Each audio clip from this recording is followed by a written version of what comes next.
Hello everyone, welcome back to our channel trendy ideas. ఈరోజు మన ఛానల్లో సరికొత్త మెథడ్లో స్టీమింగ్తో టీని ఎలా ప్రిపేర్ చేయాలో తెలుసుకుందామా? అదేనండి, ఆవిరితో ఛాయ్. ఎంత బాగుంటుందో తెలుసా? రెగ్యులర్గా చేసే టీ కన్నా ఇది చాలా బాగుంటుంది. ఒక్కసారి ట్రై చేయండి. ట్రై చేసి ఎలా వచ్చిందో నాకు కామెంట్ సెక్షన్లో కామెంట్ చేయండి. అస్సలు మర్చిపోవద్దు. స్కిప్ చేయకుండా వీడియోని చివరి వరకు చూసేయండి.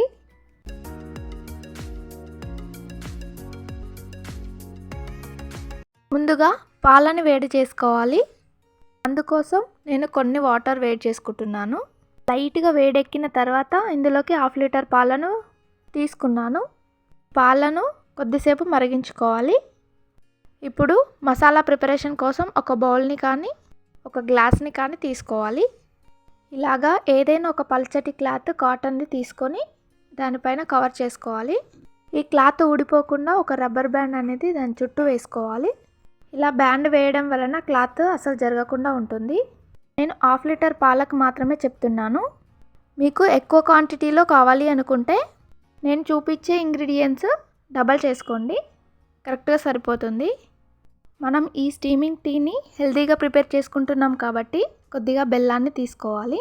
లేదు మాకు బెల్లం ఇష్టం లేదు అనుకునేవారు 3 స్పూన్ల దాకా చక్కెరను వేసుకోవచ్చు. ఇందులోకే 4-5 తులసి ఆకులను క్లీన్ చేసి వేసుకోవాలి.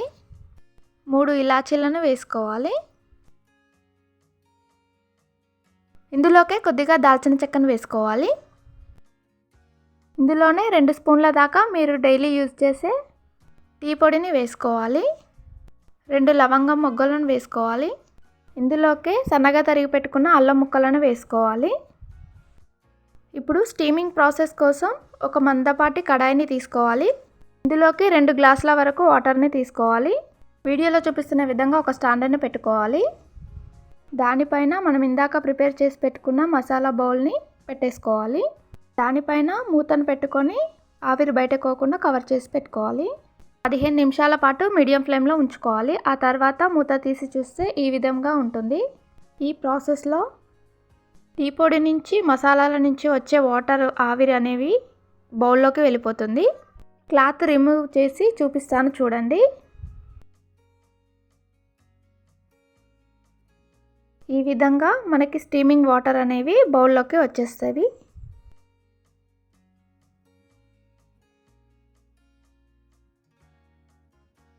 ఈ స్టీమింగ్ వాటర్ని మనం ముందుగా కాగబెట్టుకున్న పాలలో వేసి కలుపుకోవాలి. ఈ స్టీమింగ్ వాటర్ వేసే ముందు కొద్దిగా పాలను వేడి చేసి పెట్టుకోవాలి. మనం బెల్లంతో చేసాం కాబట్టి స్టవ్ ఆన్లో ఉన్నప్పుడు పాలలో వేయకూడదు. పాలు కొద్దిగా వేడెక్కిన తర్వాత అందులోకి ఈ స్టీమింగ్ వాటర్ వేసి కలుపుకొని స్టవ్ ఆఫ్ చేసుకోవాలి.